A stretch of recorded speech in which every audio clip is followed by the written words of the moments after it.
Hi, I'm James Naylor Green, Professor of Brazilian History and Culture at Brown University and the National Co-Coordinator of the U.S. Network for Democracy in Brazil. This program is supported by the Washington Brazil office. This is Brazil Unfiltered. Today I have the pleasure of interviewing Jonathan Watts. Jonathan Watts is a British journalist serving as the global environmental editor of The Guardian. Based in the Amazon town of Altamira, in the state of Pará, he is one of the co-founders of Suma Uma, an independent news agency specializing in reporting from the Amazon. He has also reported from the Arctic, the Antarctic, Amazon, and several COP summits for the Guardian, covering, as he says, a lot of grim stuff I wish wasn't happening, and interviewing a lot of great people trying to stop it. Between 2012 and 2017, Watts was The Guardian's Latin American correspondent, where he interviewed political figures such as Brazilian President Luiz Inácio Lula da Silva and Dilma Rousseff, and Bolivian President Evo Morales, among other political leaders of the region. He is the author of When a Billion Chinese Jump, which was translated into 4 languages. Jonathan, I'm so glad you could join us today on Brazil Unfiltered. Thank you, James. Great to be here. So you're currently environmental editor of the UK publication, The Guardian, and you live in Altamira in the Amazon with your wife, journalist, writer, and filmmaker Elaine Blum. Live there. It seemed like the natural place to be at this stage in my life and my career and my relationship. It was a passion for the Amazon and journalism that brought Eliane and I together. 5 years ago, we and some other colleagues co-founded the Rainforest Journalism Fund, which aims to increase coverage of the rainforest. We thought that was essential. We thought that the Amazon does not get enough coverage because it's not easy to reach from the centers of money and power where most media are based. So for reporters in London or New York or even São Paulo, there aren't many opportunities to visit and learn and write about the Amazon. It's expensive and it's time consuming. And so we wanted to change that. The Amazon does deserve more coverage. It's important that the world values and understands the rainforest more than it does. It's essential for any effective climate solution. And so we set up the the Rainforest Journalism Fund. And then it just seemed a natural next step to move here ourselves, to put our bodies in the Amazon. Eliane went first to Altamira. I followed her. And, you know, if you'd have asked me 10 or 20 years ago, I would never have imagined that I would live in the Amazon rainforest. You know, I've been a city dweller all my life. I was born in London, moved to Manchester, then Osaka, Tokyo, Beijing, and Rio. This is totally different, but it does feel right at this stage. I've always tried in my journalism to follow the story, what I think the story is. And for me, this is now where the world's most important story is. So that's why I'm here. You know, it feels right. This is where my priorities are right now. So I actually myself came to Brazil through the Amazon, traveling down the Solimões before I got to Manaus. So I can appreciate your commitment to and your awe about the magic and the craziness of the Amazon rainforest. So you and other journalists, including Eliane Blum, founded Suma Uma, a news agency. Could you explain a little bit about that and how that operates as a news agency? Yeah, I think it's something that Annie and I wanted to do at this stage in our careers. You know, we're both in our mid-50s. We've covered a lot of different countries, a lot of different topics, and really pushed at the limits of mainstream journalism. And I think we've both, certainly I have written stories saying that business as usual in the world can't go on in the climate crisis. No. You need to change. You need to be willing to do things you've never done before. So we're trying to get away from journalism as usual and to experiment, to explore new ways of storytelling, to find new language of journalism, but most of all to have a new perspective I think that's where Sumoma comes in. The main idea of Sumoma is that it's centered on the Amazon. It's centered on life. You know, the Amazon is one of, if not the greatest hotspot for biodiversity in the world. So in terms of abundance or diversity, the Amazon is an exceptional place and essential in so many different ways to the world. So we want that to be the center of our values and our newspapers' values, rather than money or power, as newspapers tend to focus on when they're based in London or São Paulo or New York. So yeah, it's that shift, and the idea is that we take what we have had in our lives so far, our experience, our audience, our followers on Twitter and Facebook and so on. And Eliane's got a lot more than me in that regard, but that we use those to try to amplify forest voices, that we try to spend more time talking to indigenous people, riverine people, quilombolas, people who maybe normally don't get so much coverage, and we give more of a voice. So that's the idea. So different values, different perspective, and a louder voice for those who live and understand the forest. So on the Sumoma website, I think you mentioned that the Amazon is the center of the world. And why do you believe that's so? I think that's really what I was trying to get at in the last answer, that it's the center of life, and therefore it should be treated as the center of the world. That if we put life as the priority, and I don't just mean, you know, our lives as humans, clearly that's a big part of it, but that life on Earth and the continuation of life on Earth, abundance, and a long-term ability to sort of sustain a global system, then if you accept that, then it makes sense to make the Amazon a center instead of treating it as a faraway periphery, another resource to be exploited. It's a challenge to market thinking and political colonial thinking at the same time. So about a year ago now, I think British journalist Don Phillips was murdered in the Amazon along with the indigenous specialist Bruno Pereira. It was a shock for everyone in Brazil when it took place. First of all, what is the current state of the investigation regarding their murders? There have been a number of arrests in the case of these terrible murders. Dom was a very good friend of mine. I never met Bruno Pereira, but I know Dom admired him enormously, and everyone I spoke to about Bruno says what a fantastic and devoted, what a fantastic guy he was, and how devoted he was to the Amazon. The investigations have found what appears to be the killer, the person who actually pulled the trigger, and the people who were with him when they disposed of the bodies in a very brutal way. And now you're seeing efforts to see who supplied them with guns, who might have given them the orders. There is a guy who's nicknamed Colombia, who has been detained and may have connections to an illegal fishing syndicate, possibly even a narco-trafficking syndicate, although that's not yet proven. And recently, you also saw some Brazilian prosecutors say that the former head of, I believe it was one of the Brazilian agencies responsible for protection of that region, protection of indigenous people in that region, is also culpable because during the Bolsonaro administration, many of the government's functions were run down.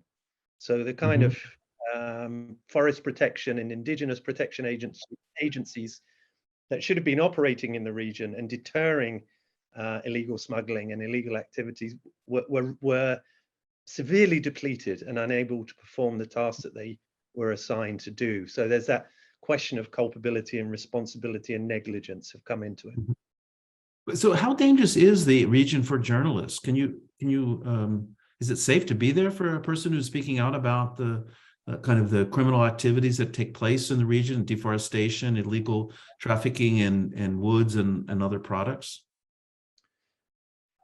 It's clearly not a safe place for journalists. I mean, we can see from what happened to Dom Phillips just how dangerous things can be at times. I think that was an exception. There have been very, very few killings of journalists of any type, certainly foreign journalists, in the Amazon rainforest in the last 20 or 30 years. Clearly, it's dangerous for environmental defenders and people trying to protect the rainforest and hold back extractive industries and illegal loggers, illegal fishermen, and so on. But Brazil generally is a dangerous place, and it's particularly dangerous in the Amazon, where the murder rate is higher. And you know, this is a dangerous beat. There are many of the people we talk to have, in many cases, a price on their head. They are targets. So normally it's not the journalists themselves who are the targets, but it's that you tend to be with people who are threatened, and I think that was the case with Dom. So yes, there are risks involved, but I think it's so important that I think those risks need to be faced. Wow. So with the growing threat of climate change, the Amazon has been increasingly in the global media's eye in recent years. Do you still believe there are many misconceptions about this region in the United States and in Europe? I think there are many, and I shared them before I first visited, and indeed before I lived there. I suppose the first one is that I don't think people understand just how deforested and degraded the Amazon is, because you can always find images of, you know, a vast canopy that make it look like, wow, it's like an endless green ocean. But just to understand the scale of the loss is so staggering and so quick. And when you fly over, increasingly, you know, I've been coming and going now for about 18 years, and increasingly you see areas being opened up here and there and everywhere, and roads moving in, and more centers of agriculture and more urban centers, and the population expanding. So I don't think that's fully grasped, is just how bad some of the areas are, areas of destruction are, especially in the south. And secondly, I would say that I don't think people fully understand how important the Amazon is.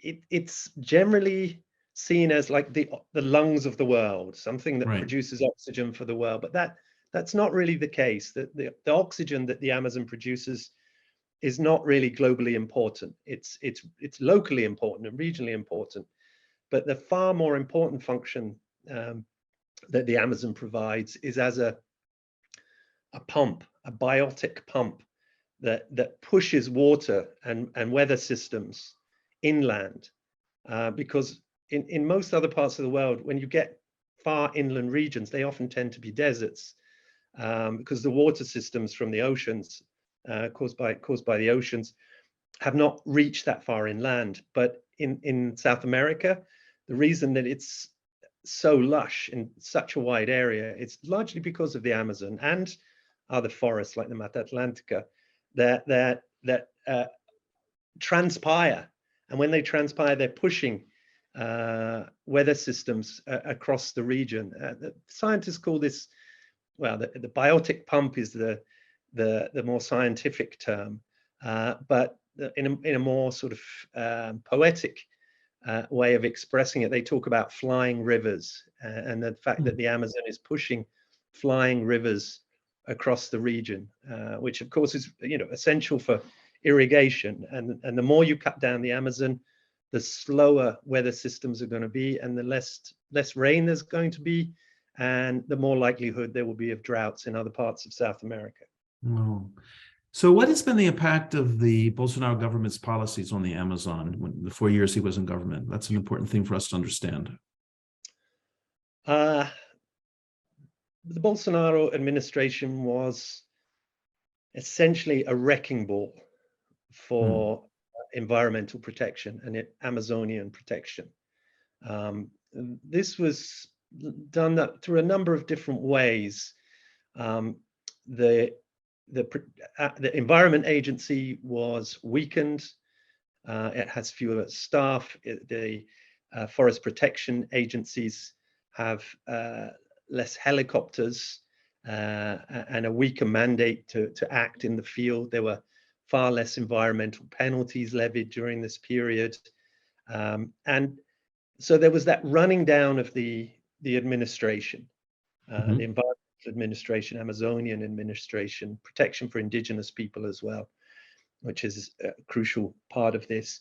And then on the other side, there was encouragement in terms of words and bills proposed in Congress for those who want to move into the Amazon and take more land illegally, mine for gold illegally, set fires illegally, and just open up the Amazon in all sorts of ways for short-term economic exploitation or just land acquisition, and through that kind of capital, an increase in sort of assets.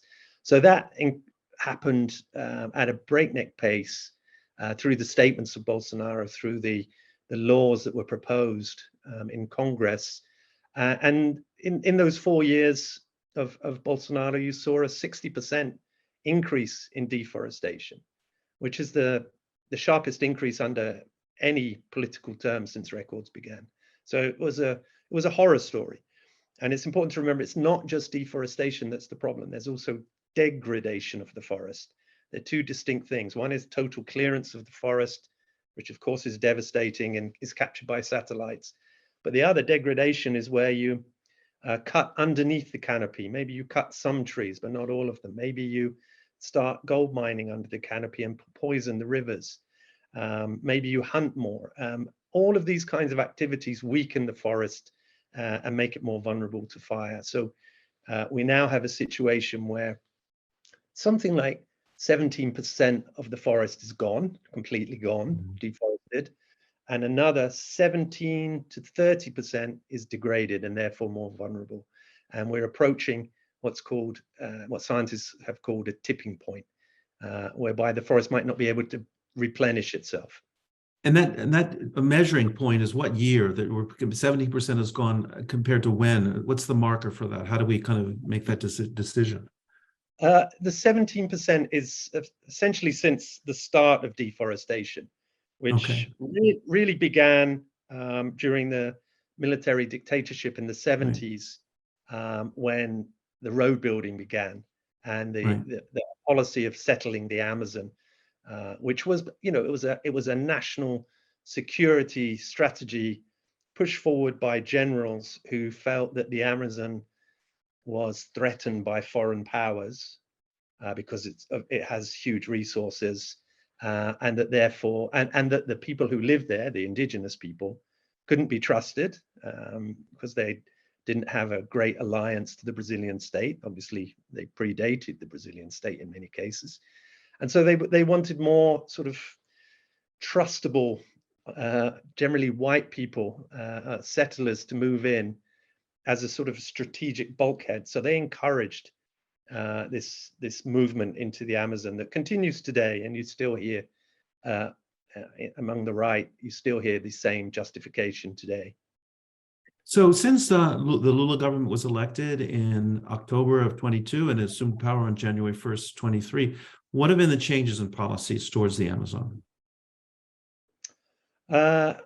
It's been very dramatic in terms of rhetoric, and to some extent also in terms of practice. It's normal that we've only had 5 months of this government, so it hasn't really had time to make huge changes. But First of all, the government set really ambitious goals: zero deforestation in the Amazon and other biomes by 2030, a halt to the expansion of the agricultural frontier for the first time in 500 years, essentially. These are huge goals in and of themselves. And then you have a dramatic shift in the treatment and power sharing with indigenous people. And this is key, because not just on a moral, ethical basis, because indigenous people have lived there and are the original owners and users of this land, but also because this indigenous people and indigenous territories have been proven to be the place that the places that are best at protecting biodiversity and drawing down carbon. So this Lula has appointed the first ever indigenous minister, created, in fact, the Ministry of Indigenous Affairs that never existed before. And you have an indigenous leader, Sonia Guajajara, who has that post. He's also, for the first time, put an indigenous person in charge of indigenous affairs. Nobody thought of that for 500 years. And finally, that is happening. And last month, we saw an announcement of the demarcation of half a dozen new indigenous territories, with a promise of more to come. So all of that's happened, plus the new environment minister, Marina Silva, who did a fantastic job when she was the last environment minister in the first Lula administration between about 2003 and I think it was 2008. She's back, and she has said that all public lands, unallocated public lands, will not, there will not, no forest cutting will be allowed on any of those lands. No activity will be permitted of that sort will be permitted on those lands, which is also a huge change, because those areas cover something like the size of Spain. Wow. Those are allocated lands. And there's a raft of other things. There's a lot more penalties for people who illegally clear their land. And there has been a big push to drive out illegal gold miners from indigenous territories, which is a huge issue, because they pollute, the Amazon's glorious rivers, mighty rivers, but being polluted with mercury and arsenic and other mining minerals. So there's a big push to drive out thousands of illegal miners, and that's a really major thing. It requires helicopter operations, armed interventions, because increasingly, especially in the last 5 years, narco traffickers have become involved in running protection rackets for these illegal mines. So there's a hell of a lot going on. There's some controversies. We can talk about those. There's some areas. I was just about to ask you that. So there is a controversy within the Lula cabinet regarding the exploration of oil that's been found in the Atlantic Ocean off the coast of the mouth of the Amazon River near Belém do Pará, which is the mouth. And this seems to be the first big test for the Lula's pro-environmental discourse. How are you understanding this controversy that's taking place at this very moment? Yeah, I mean, this is a key test, as you say, and it's something that Sumaoma has focused on right from the beginning. We've broken heaps of stories on this. Most recently, the decision by the Environment Protection Agency to block all further oil exploration in this mouth of the Amazon region, the Foz do Amazonas, as it's called, by Petrobras, which is Brazil's biggest oil company. So that is a huge test, because clearly there are billions of dollars at stake. There's going to be a pushback. In fact, it's already begun by Petrobras, by the governors of the states that could have maybe made a lot of money from these projects. And I mean, it's worth noting that almost all the governors in the Amazon states are Bolsonarists. So Bolsonaro might have lost the last election, but his supporters got many other key political posts in terms of governorships and in Congress and in the Senate. So this is going to be a huge test, and we will see where Lula's instincts are now, because in the past he has been very, very much in favor of expansion by Petrobras. Lula his background is as a trade unionist. He wants jobs. He wants to boost the economy. He wants to relieve poverty. All of these things cost money, and in 20th century thinking, the best way to get money is to drill for oil. And now in the 21st century thinking, there is the counter case that the more you pump oil and the more you burn oil, the more actually you wreck the environment and do incredible damage in other ways. And I think Lula he's a 20th century trade union guy deep down, and he gets the environment now. Marina says that he's really understands it much more, and that a lot of these targets on deforestation, for example, come from Lula, not just from her. But it's a big test, and I think Lula's going to need international support, like hard cash, not just nice words, to give something back in another way, to say that his environmental policies are not just holding back Brazil; they're actually helping develop Brazil, but in a positive and more sustainable direction. So big test, yes. And so what is the current strength? You mentioned the number of governors in the region who are aligning politically with Bolsonaro and the conservative movements in Brazil. But what is the actual political force of the mining and agribusiness interests that are causing such environmental damage in the region? Oh, it's phenomenal. They utterly dominate Congress. The Ruralista bancada, which is the caucus, the agricultural caucus, essentially. They are the strongest force in Congress and the Senate. Mining interests or agricultural interests dominate, I think, all but one of the Amazonian governorships. The one possible exception, although it's questionable where his loyalties really lie, is in the state of Pará, where you have the governor Helder Barbalho, who answers partly to a big urban base in Belém, but also he's been willing to get in discussions with the Workers' Party, with Lula, with environmentalists, with foreign agencies. He's been very prominent in places like the World Economic Forum at Davos, talking about the bioeconomy and efforts to generate funds from protecting the forest, growing the forest, agroforestry, carbon credits, these sorts of things.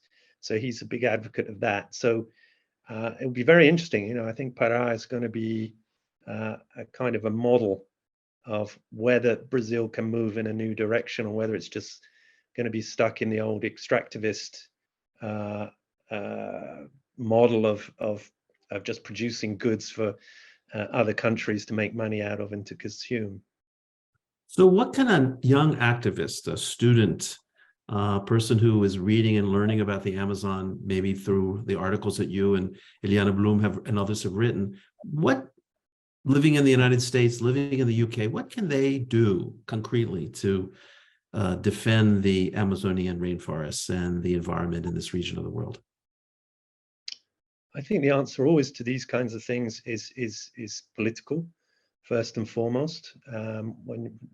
When you vote, vote for people who care about the environment, first of all, and the climate, because I think they're most likely to engage in a positive way with other countries like Brazil. Not always, and so if you have the energy to follow up, join organizations that can increase the influence and weight of an individual's opinion through letters, through campaigning, through lobbying in political circles. I think support organizations like Suma, and there are many others doing great work like Amazonia Real and Repórter Brasil, and independent media. We are trilingual. Many of the others also have an English service, so that will help us. And then, you always get to the consumption issue. Be careful what you consume. Try to put pressure on supermarkets not to stack products that are connected to deforestation. And that is, you can find that out now. There are organizations that trace things much more than in the past. And also lobby, I hope, for laws similar to the one recently passed by the European Union, which has enacted, for the first time, mandatory controls on companies so that they are not allowed to import products connected to deforestation in other countries, not just Brazil, but also Indonesia or Congo. That includes things like rubber, timber, beef, soy, all of these products. It's quite strong now, that the European Union's laws, and it would be great if others could follow. Yeah. Did you think that the Mercosur, the negotiations between the European Union and the Mercosur might kind of collapse over the question of the Amazon and the extractive forces that are taking place, and the unwillingness of the Mercosur to trade with the southern parts of South America if they're in fact not damaging the environment? I don't know if it's reached that stage yet, but I would hope that was something that they consider very, very closely. And I would hope that negotiators are willing to collapse the agreement if Brazil and other countries involved in deforestation, Argentina's doing a great deal, and other Amazonian countries have their own problems, that, I hope it does become an absolutely central concern in negotiations. That's all about putting life first and putting it at the center rather than the periphery, something you deal with later, something that's off the balance books. So yes, I hope it's right at the center and could become a sticking point. So how do you answer people or engage with people who, from the global south, who raise the question, look, the global north devastated its rainforest, or it's not its rainforest, its forests, and cut them down and use that to grow their economies. And now you're asking the global south to stop doing that. And kind of, is there a fairness to that kind of demand by the global north, would you say? I wouldn't say the global north in itself can make that demand. I would say the global north has to provide the means to make the protection possible. The global north is more responsible than the global south. This won't work unless the global north stumps up the cash. It must take responsibility. Almost definitely most of the deforestation has been caused by the demand for goods that eventually went to the global north. So the fairness needs to be front and center, or this won't work and it will be meaningless. Though that argument, the historical argument you make, is entirely valid and is entirely worth raising every single time. The only slight difference might be that awareness of what it means to cut down a forest has progressed a great deal in the last 30 or 40 years. So the consequences are clearer. I don't think it was right when it was done before, but maybe people thought they could endlessly cut down forests because it just seemed like there was no end in sight. But clearly it was short-sighted, destructive, the worst kind of colonial thinking.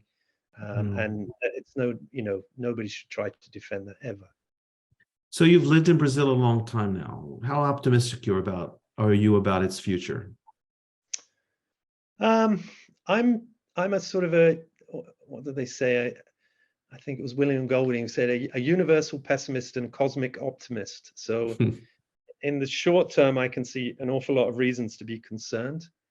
And for that matter, in the long term. But I also see a lot more potential for change in Brazil than in my home country, the UK, where I am now, by the way, for some medical treatment. But I think there's more dynamism, I feel, in a place like Altamira, more awareness of what nature is amongst the people who live there because they're closest to it. And I think, like, when I'm back here in London, it does feel as though those sorts of things are very far away and that people can kind of push them to the back of their minds much more than they do in the Amazon. So in that sense, I am more optimistic for Brazil, but my God, it's going to be messy. And it's not going to be easy. But yeah, there's a lot of very brilliant people trying to do the right thing, as well as some very unscrupulous people just trying to make as much money as they can all the time, just regardless of the cost to the forest and the people who live there. Jonathan, thank you so much for joining us today on Brazil Unfiltered. I really appreciated your coming to be with us. Thank you, James, for doing this interview, and best regards to all your students. So I hope that you've enjoyed this interview. If you are watching on YouTube, don't forget to like the video. And if you have not yet subscribed, please do so. If you are listening to this broadcast on Apple, Spotify, or wherever you listen to podcasts, please leave us a 5-star review. It helps other people find the program. Have a great week. Until next time, até a próxima.